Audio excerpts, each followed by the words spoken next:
Mañana con 45 minutos, me voy con más información a nivel internacional. Dolly Esteves, te saludamos con mucho gusto, bienvenidas, porque allá en Estados Unidos, Canadá y Europa hay preocupación. Se reunieron autoridades, les preocupa la política eléctrica del presidente. El juez federal también pone pausa a la reforma. Ahorita me voy a ir con Eduardo Torreblanca. Platícanos, Dolly Esteves, desde Washington, ¿qué es lo que está ocurriendo? Buenos días.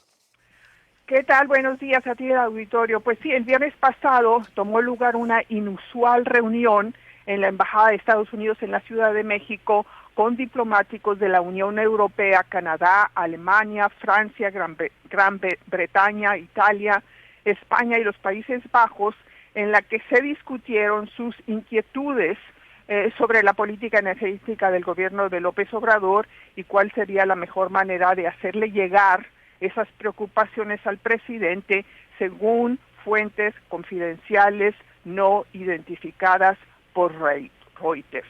Hay que aclarar y subrayar que este reporte viene exclusivamente de Reuters. De acuerdo al reporte de la agencia inglesa, los diplomáticos difirieron sobre la necesidad de comunicar abiertamente sus quejas al mandatario mexicano. Algunos dijeron que temían que fuera contraproducente, pues López Obrador diría que lo están presionando y terminaría adoptando políticas aún más rígidas. Reuters dice que la reunión muestra el descontento entre los principales países inversionistas respecto al retroceso que se está dando de la política energética del sexenio de Peña Nieto, que en su momento fue aplaudida por el mundo de las inversiones mundial. Por el mundo de las inversiones, pues básicamente en todos los países. En la reunión, que fue convocada por la Embajada de Estados Unidos en México, que cabe subrayar no tiene embajador aún, los diplomáticos dijeron que México está erosionando las bases legales de los contratos por miles de millones de dólares firmados en el sexenio pasado, según Reuters. El gobierno de México niega que está violando esos acuerdos. No obstante, dice que los contratos hechos derivados de la reforma peñista dañaron al país, por lo que ha tratado de renegociar los términos de algunos de ellos. El descontento no es nuevo. En enero, eso ya lo digo yo, no Reuters, el descontento no es nuevo. En enero pasado, 3 secretarios de Estado del gobierno de Trump, el secretario de Estado, el secretario de Comercio y de Energía, unos días antes de abandonar el gobierno o del cambio de gobierno, enviaron una muy inusual carta a sus contrapartes mexicanas objetando regulaciones recientes que bloquean la inversión de compañías privadas en el sector energético para favorecer en lugar a las empresas de energía del Estado mexicano. Y el mes pasado, en febrero, la Cámara de Comercio de Estados Unidos, que es la organización patronal más poderosa e influyente de Estados Unidos, dijo que el proyecto de ley de electricidad de México crearía un monopolio en el sector eléctrico y hasta puede contravenir directamente el acuerdo Estados Unidos-México-Canadá de libre comercio, el famoso TEMEC.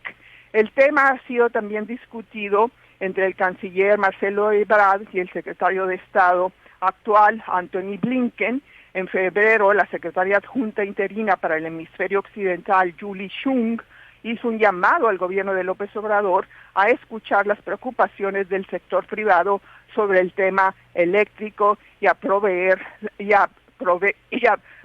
que la inversión libre y a permitir que la inversión sea libre en el área.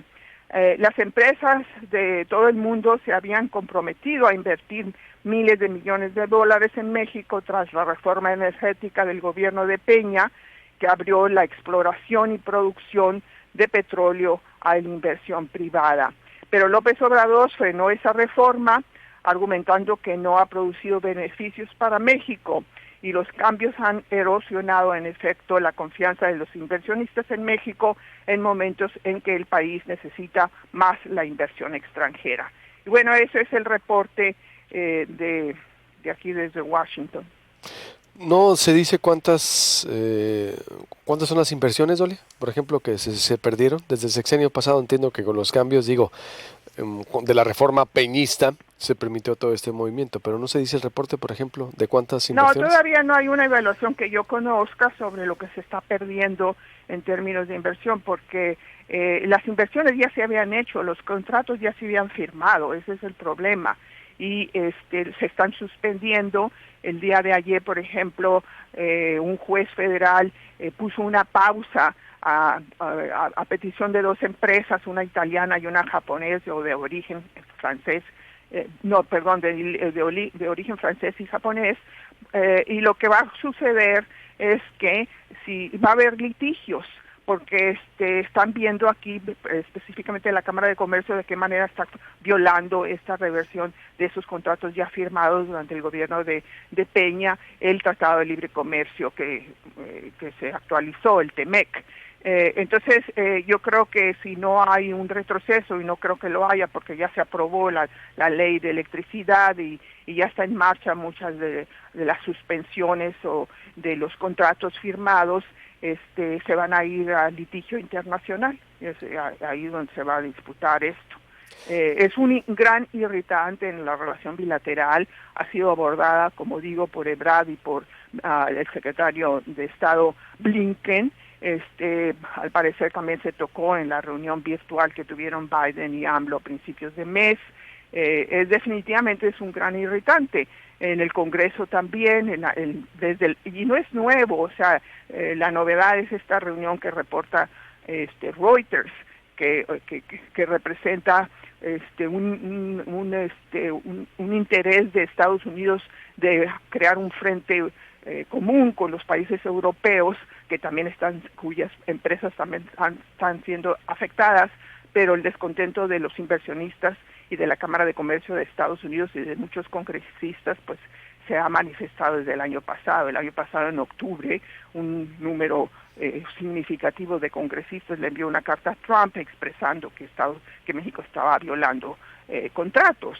El propio embajador Landau lo dijo cuando fue embajador varias veces públicamente. Entonces no es nuevo este descontento que se inició básicamente desde que AMLO dijo, pues esto viola la soberanía, esto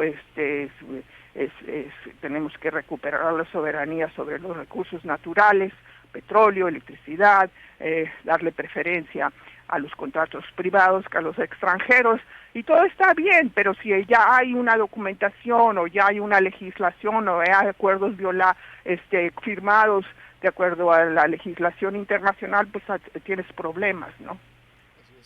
Oye, le decías, aún no tiene embajador, no tenemos embajador nombrado No. allá No, digo porque obviamente esta reunión que sí fue de gran importancia y bastante inusual, que reporta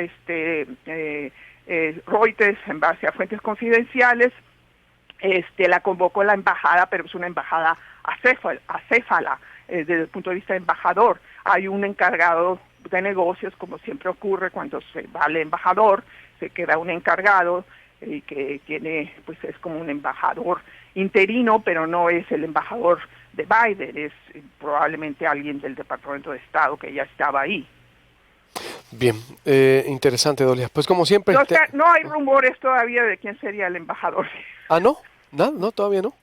No, pues nada, no. Nada claro. No, sí, ahorita el presidente Biden está tratando de confirmar todo su gabinete. O sea, los nombramientos diplomáticos vendrán en su momento, pero ahorita acaban de confirmarle, porque aquí todos los secretarios de Estado tienen que ser ratificados por el Senado. Entonces algunos se ha prolongado, apenas ayer finalmente ya ratificaron el nombramiento del nuevo procurador general. Hoy parece que van a ratificar el nombramiento de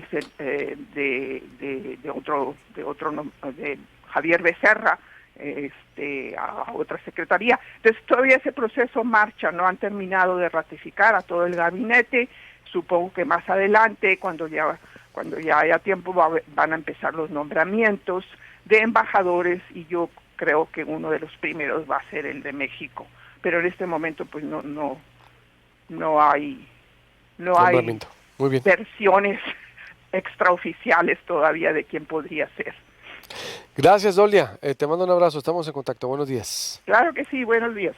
Corte y vuelvo con más información. Voy a leerle. Hay de nuevo hoy en primera plana Reforma consigna de que lo que viene siendo el socio ha llegado a Mario Fabio Beltrones, Alejandro Capdeville, le congelaron las cuentas. Le voy a comentar eso. Voy a hablar con Adrián Levarón. Está demandando a Alfonso Durazo ante la Fiscalía General de la República. Lo que le dijo Ricardo Bursa a Alfonso Durazo y mucho, mucho más aquí en Proyecto Puente, el abandono del Ecoparque y más. Conéctese por todas partes.